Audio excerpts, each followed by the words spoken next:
Hi everyone, and welcome to another week on Polyglots of the Week. I'm Eddie, and it is Monday, and hi. So I actually thought, well, first of all, I'm doing this in English because of the topic that I'm doing. It's more relevant to American students, and it's about foreign language testing, so I feel like it's just better to do it in English. Also, I have a lot that I want to say, and so it's just a bit faster for me to be able to ramble in English for a bit. Those of you who don't live in America or who don't speak English natively, you can watch this if you want, but you might not follow it and it might not be relevant to you, and I apologize, but it's a topic that I think is relevant for a lot of the viewers. So anyways, 2 weeks ago Mariah talked about the AP German test, and she mentioned the AP testing in general, and I thought I could speak to this because I've done, when I was in high school, which, Lord Jesus, that was, over 5 years ago, which really isn't that long, but I took 3 different AP language tests, and they were different back then, and I'm going to mention what I had to do, and then also some of the changes that have been made, but I also sort of at the end want to discuss the idea of the SAT subject test, as well as placement at colleges and things. So for those of you who don't know, in America we have a system of courses called AP courses that are done through College Board, which are the people who do SATs and things. AP stands for Advanced Placement, and these are supposed to be college-level courses that students can take, and then take this exam, and then the majority of the colleges around the nation accept these scores, or certain scores, and will give you college credit. So there are language tests that are at an AP level. There is a Chinese one, so yes, Mariah, there is Chinese, French, German, Italian, Japanese, Latin, and Spanish, and then there's also a Spanish literature, they call it AP Spanish Literature and Culture, but it's not just Spanish is in Spain, it's Hispanic literature in general. They did used to have French Lit, and their last year was my last year in college in 2000, or in high school in 2009. I almost took it, but my French really wasn't great. I taught myself French, and I had taken one class in high school, and I had finished French 3, done French 4, and prepped for the AP test in one semester. It was a semester from hell, but I got by. So I wasn't trying to take the French Lit course at the same time. So my very first actual AP test at all was AP Spanish Language, and I took it in 2008, in the spring of 2008. And so it was very different back then. They did a revamping in 2007, and then there was another one in 2009. So I got stuck in that in-between year. Mine had 6 sections: paragraph completion, interpersonal writing, presentational writing, interpersonal speaking, and presentational speaking. 1, 2, 3, 4, 5. That's 5. I don't remember what the 6 was. Okay, maybe it was 5 sections. So the paragraph completion was literally like fill in the blank. Sometimes it would have like fill in the blank, and then at the end it would have like an infinitive verb, and you had to make sure the tense was right or gender was right for things. But then there was also just fill in the blank, and you had to know a word.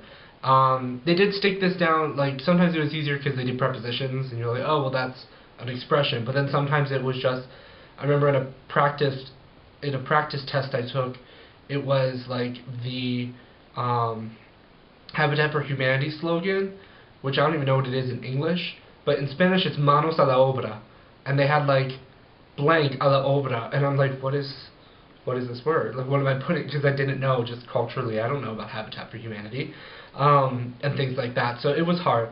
And then they have interpersonal writing, which ours was just like write a letter to someone. I think it was like a thank you letter to a teacher because you're graduating.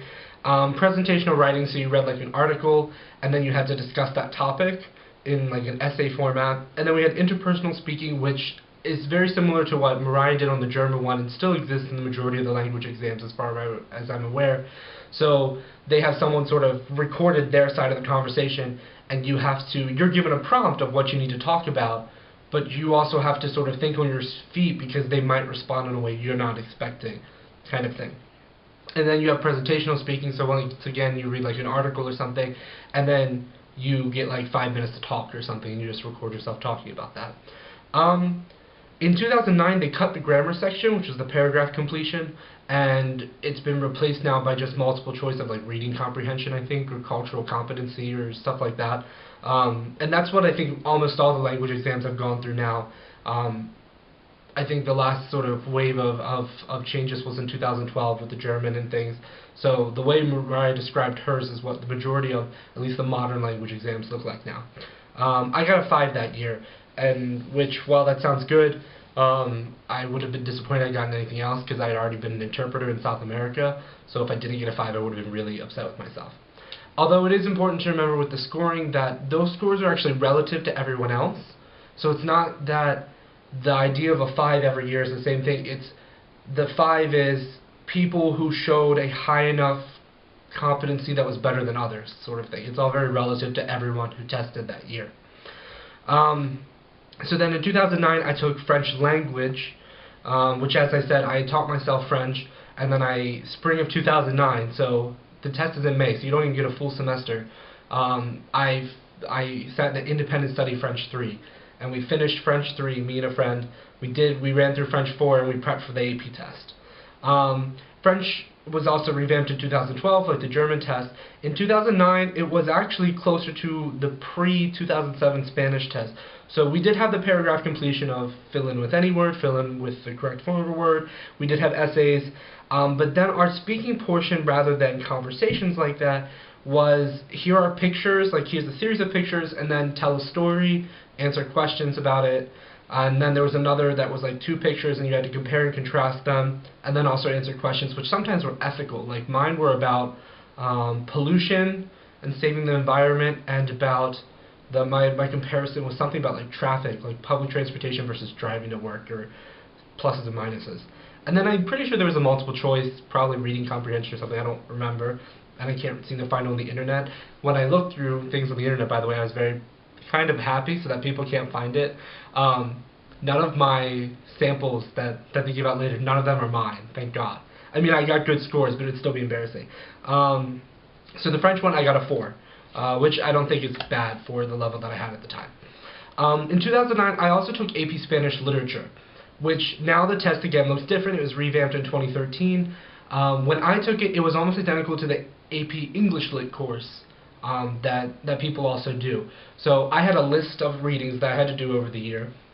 I had to read them, and my professor was very lax. She was like, read them, write me some like just summaries, and then for every sort of theme, because they do break them down by like themes and or periods and such, I want you to write some sort of comparison or discuss that theme in a longer essay format. So at the time, it is different now, and you can look up the differences. Now there's an audio portion, because they're including culture now. But at the time, it was set up identical to the AP English Lit course.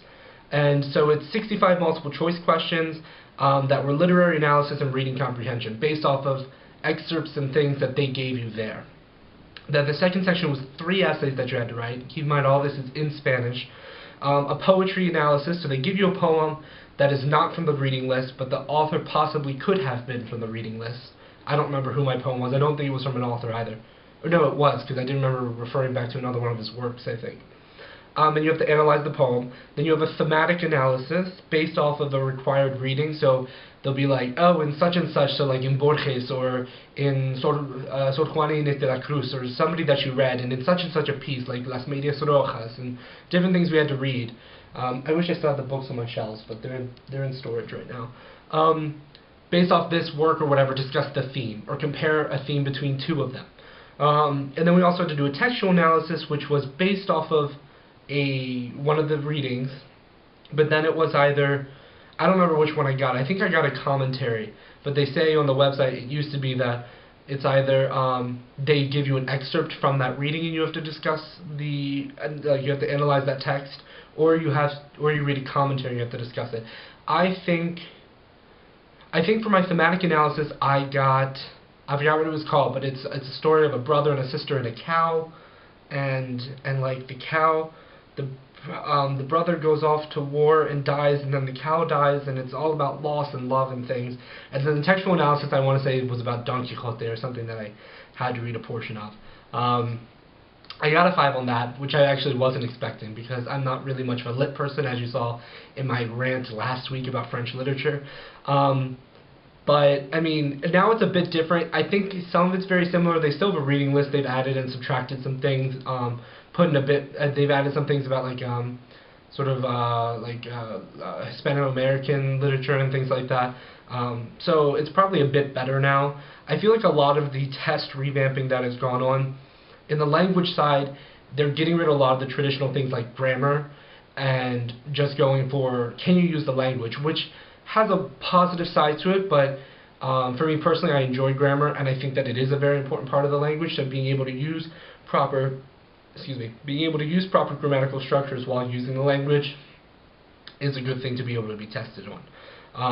The literature, I think, really goes either way, because literature is part of culture, so if they're adding some listening, yeah, I mean, I can discuss literature orally, so why not be able to listen to somebody discuss it? So it makes sense to me. I also took the SAT subject test in Spanish, and they have, for some of the tests, not all of them, like for Spanish, French, and German, I think, they have an option with listening, without listening. And then for the other languages that...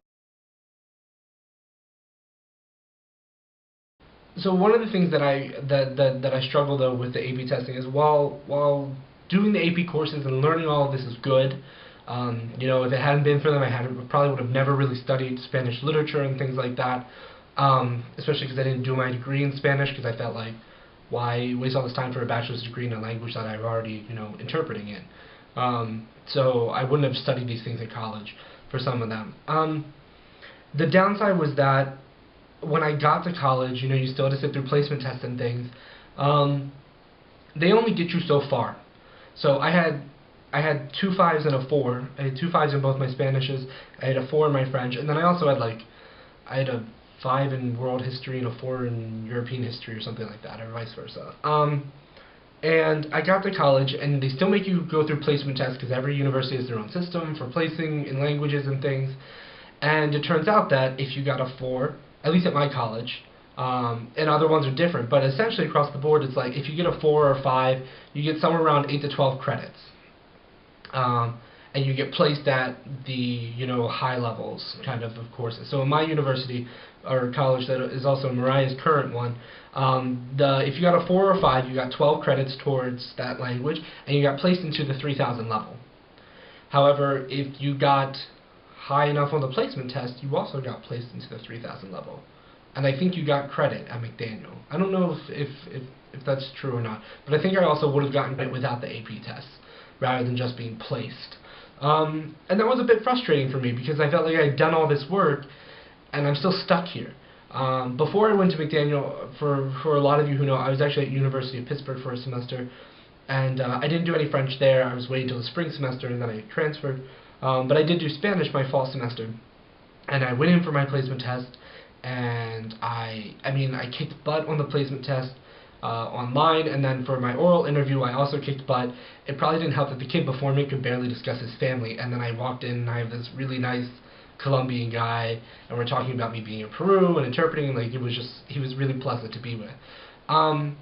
But since University of Pittsburgh is such a big university and they have all these requirements for the different degrees, and I was going to be a Spanish major while I was there,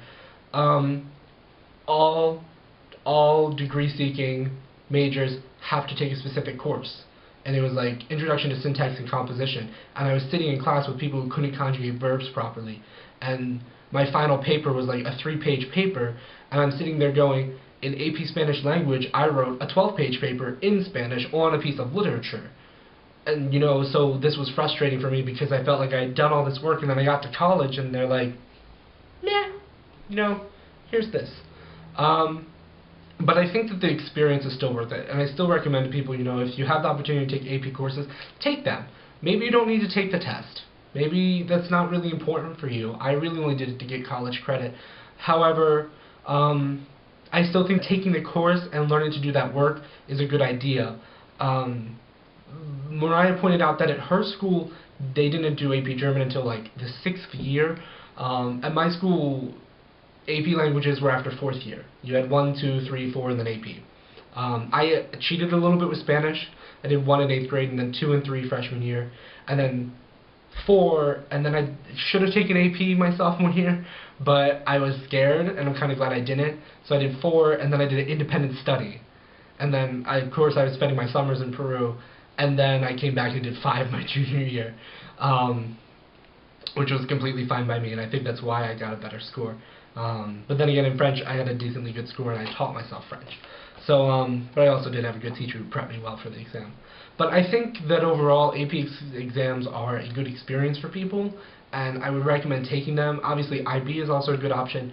However, if you are a terrible test taker and you get really nervous, and it's to the point where you don't even want to try, kind of thing, I think the subject tests are a nice replacement. They're still tests. They're not as nerve-wracking. They still, in a way, do show your scores, which is nice to have. I don't think you get college credit for them, but they are a nice alternative for people who may not want to shell out the money for AP, because they're like $80 an exam. No, it's more than that. It's something outrageous. I think subject tests are like $80 an exam. I don't know. Anyways, if you want to know more about the AP test, you can go to apstudent.collegeboard.com, or if you go to the College Board website, you can also find the SAT subject test and everything else. So that's just something I wanted to talk about today. Actually, language testing has been on a lot on my mind lately. Actually watched a program today, because I'm recording on Sunday, and one of the questions was about language testing and things. And it's just like something I've been thinking about a lot, sort of how do you define your level of fluency, especially now because I'm moving again and I have to reintroduce myself to everyone, and it's what am I fluent in, what am I advanced in, where are my levels of things. So these are nice to find your level, but they're also not the end all and be all. You know, I know people who spoke pretty good Spanish and got 2s because they're bad at tests, or heck, my own high school Spanish teacher got a 1 when she was in high school and took the test. Granted, she also said Diaz, which bothers me. But, yeah. So that's my little rant about this. This is going to be long because I don't feel like I can edit a lot of this out, and I apologize. But, yes, like, comment, subscribe, check out the Polyglots for the rest of the week. We have a surprise for you later this week, and so please stay tuned. And I will see all of you lovely people next week. Bye.